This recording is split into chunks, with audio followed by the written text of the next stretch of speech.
With the regular season coming to an end in the next couple of weeks, we have a pretty good idea of what the players on the Jays are capable of. Bo Bichette is still a hits machine, and if not for his injuries, he'll be right there leading the league for the third straight year. And the pitching department looks to be one of the best in baseball. However, the team is falling short of our expectations we set for them at the beginning of the year. So in this video, we'll be going over 3 players that need to pick it up fast for the Jays if they want any shot at making a deep run into October baseball.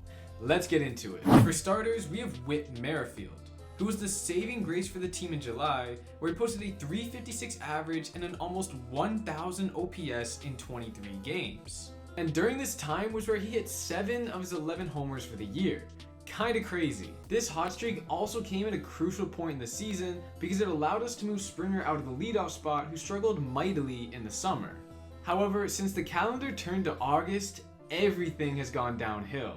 That month he featured in 27 games and hit .232 with just a .250 on base to go along with a terrible 20-3 strikeout to walk rate. By far his worst month of the year until September. It's still early, but we can see that his numbers have managed to plummet even further, with just a 196 average, a .255 OBP, and a sub 500 OPS through the first 12 games. Getting Merrifield back to around a 300 average would help us immensely in the middle of the lineup and see him on the base paths much more, which would also help seeing how he only has 4 stolen bases since August 1st. That is, however, still 4 more than the next guy on the list, Alejandro Kirk. This man has been a bit frustrating to say the least. Since his solid month of April, in which he hit .274 with a .418 OBP through 21 games, he's been extremely poor offensively.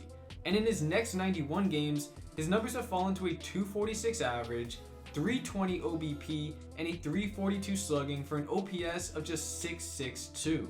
This is a massive fall from being the first catcher in franchise history to win the Silver Slugger award. Getting him going is a now or never thing because he's going to be playing at least 5 times a week with Jano done for the regular season. Great for our defense since he's one of the best catchers at preventing pass balls in all of baseball, but offensively he is nowhere near the guy we expected him to be, and with the Jays record of just 44-47 in his last 91 appearances, tells us something could change for the better. And finally, the last guy on the list is Dalton Vaughan. I had high hopes for the guy entering the year. I even made a video on why he's a dark horse candidate to win a Silver Slugger award. Please don't laugh at me. Anyways, he's been an extremely streaky hitter to say the least. In his 3 best months this season, he has a combined .243 average and a .743 OPS, which are right in line with what he posted last season in Arizona. But now if we look at his worst 3 months, we can see how often he has struggled this year, with a combined 188 average and a .554 OPS across these 67 games. And unfortunately, September hasn't gone much better. In his 16 games so far, he has just a 200 average, a 315 OBP, and a 350 slugging for an OPS of 665. Another one of Varshaw's cold streaks could not be coming at a worse time, with the playoff race starting to get tighter. But like Kirk, he will continue to make elite defensive plays like the one he made in the Texas series. But when the team's overall problem is not scoring enough runs, we need him to produce on both sides of the ball. Getting these 3 guys back to their best will be key for the Jays to grind out wins down the stretch and make a deep run into the playoffs. But now I want you to let me know in the comments what you think about these 3 guys, and if I had missed anyone else. And if you want to check out my latest video regarding Matt Chapman and the ripple effects of his return, then click on this little pop-up right here.